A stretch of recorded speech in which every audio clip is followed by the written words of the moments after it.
iyi agatsiko icyo gakururiye u Rwanda bwa mbere na mbere na Afurika ariko muri rusange tuzagifatisha amaboko yombi ku zihe mpamvu. Abantu barimo intore zirimo zirabyina, zirimo zirishima, zirimo zirasaragurika hirya no hino, ngo babonye cogamu, ngo babonye abaminisitiri, ngo babonye abaperezida, ngo babonye abaperezida bangahe, ngo bari mu Rwanda, ngo bicaye ku butaka bw'u Rwanda. Ariko mbere yo kureba figire z'abantu, mubanze mutekereze abo bantu bazanywe n'iki, bazanye iki, ni iki bazaniye Afurika, ni iki bazaniye u Rwanda. Nagira ngo muze gukurikira amadisikuru yabo yose y'ibyo bavuga n'ibyo bakora. Nibo baje bafite ibyo bashaka kubwira Afurika n'Abanyarwanda. Ntabwo Afurika ifite ikibabwira, ntifite ikibasaba, kuko ibyo babasaba Abanyafurika bo barabibasabye, baranabibahaye, imifuka barayejeje. Rero ni umwanya noneho w'abanyamahanga kuza kubishyuza. Mwibuke aho Kagame yagiraga ati, if you need me, you have to pay me. Ugomba kunyishyura niba ukeneye ko hari ibyo mukorera. Tugomba kunyishyura.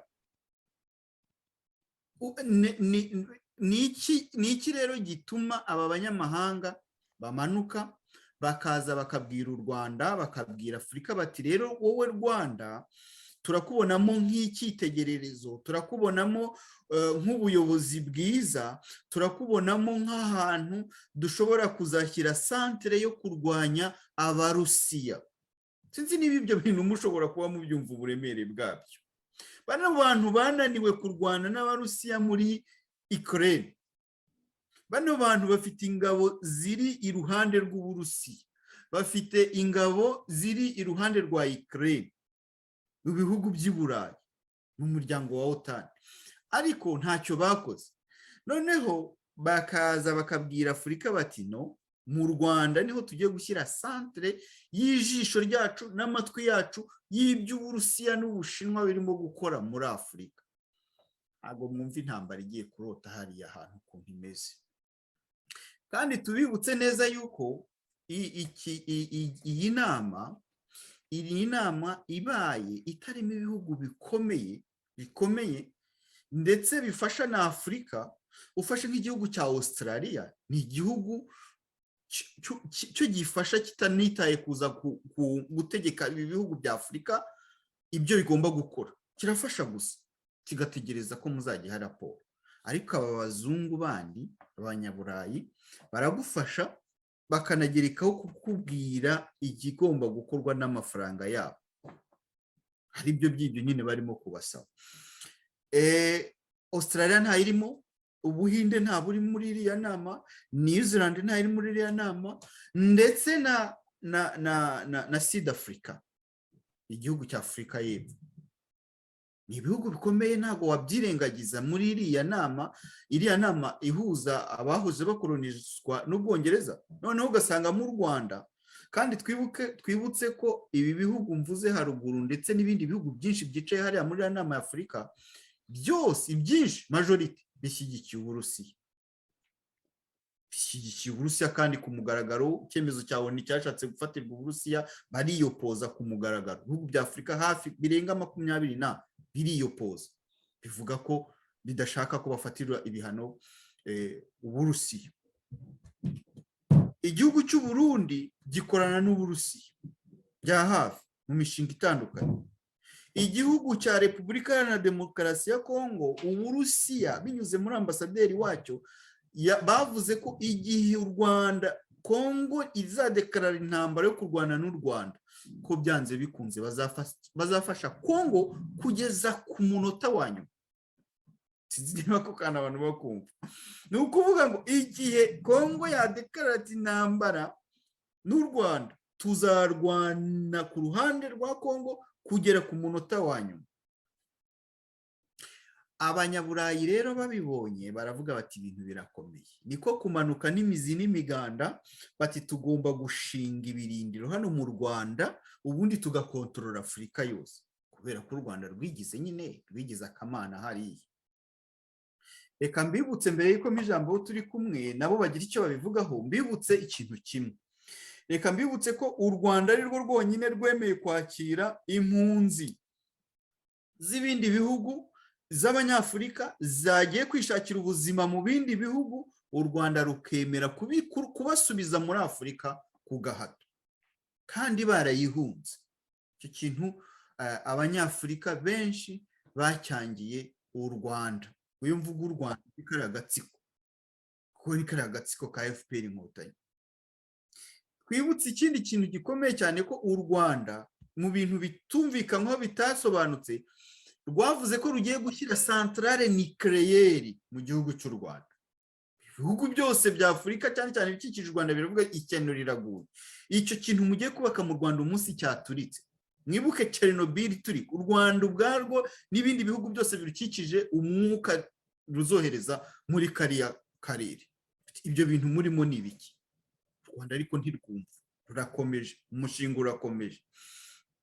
U Rwanda nirwo agatsiko ka FPR niko kari kugurisha abanyamahanga ibice byinshi by'igihugu cy'u Rwanda, bakahashyira base militaire, za base militaire. Shize twaberetse ibyo bice byose mu burasirazuba, muri za Bugesera, ikibuga cy'indege, aho abanyamerika barimo kubaka ibirindiro bikomeye. Noneho urumva hateyemo n'abanyaburayi, abongereza bagiye nabo kuzana ibyabo, Canada nayo izana ibyayo. U Rwanda rugiye kuba isibaniro ry'ibihugu byinshi cyane.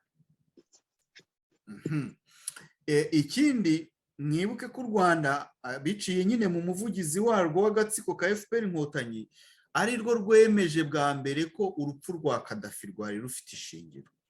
Mujya mugenda mwibuka ibyo bintu, kuko ni ibintu muri geopolitique. Iyo tuvuga geopolitique ni politike mpuzamahanga, ni politike iganisha ku karere wowe wifuza kuvuga. Twebwe turimo turavuga ubu Afurika, ariko cyane cyane muri kariya karere u Rwanda ruherereye, geopolitique.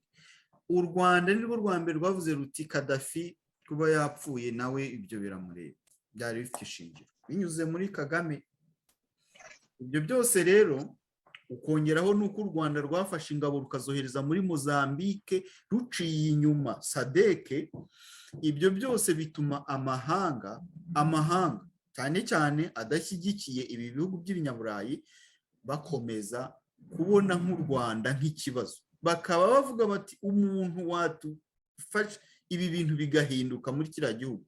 Buri wese ararakaye ku ruhande rwe, arashaka gusuka umujinya ku Rwanda, maze abanyarwanda bamenyereye mama wararaye nabo ntibazi ibyo ari byo. U Rwanda intsinzi, twakiriye Cogamu, ubu tuyoboye Abafaransa, tuyoboye abavuga Igifaransa, tuyoboye abavuga Icyongereza, ubu turakomeye ku isi, turi abambere.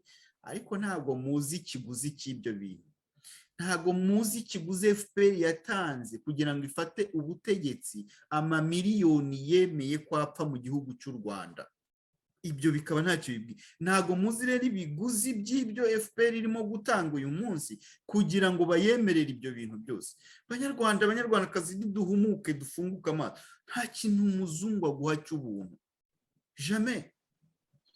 Mwirirwa mutwababa inyuma ngo tuba hano, twebwe tubaha ngo turavuga ngo abazungu baduhikize, ahubwo nimwe muvuga ngo abazungu babahe, nimwe mujya gusabiriza. Twebwe turakora, dukoresha amaboko yacu, kandi mukarenga mukavuga ngo twikorera amakarito. None twikorera amakarito tuyikorera mu magambo cyangwa tuyikorera n'amaboko yacu? Twikorera amakarito n'amaboko yacu nyine tukabaho, tugatunga n'imiryango yacu. Ariko mwebwe mwicara aho ngaho muri Afurika mugakora ibidakorwa. Bimwe Magane yavuze ngo murya akaribwa n'akataribwa. Niko ingoma yanyu izarangira. Ingoma ya Rwabujindiri izarangirira mu kurya akaribwa n'akataribwa. Ibindi bimenyetso birahari byinshi bigaragaza yuko u Rwanda n'akarere biri, umuntu ushatse washyiraho danger. Ukavuga iti hari danger iri hariya kandi ikomeye cyane, ikomeye abantu badashobora gutekerezaho muri kano kanya. Barabona ibishashagirana gusa, abantu baraza, intore zirabyina ibiki, ariko murebe ikiri inyuma y'ibyo bintu.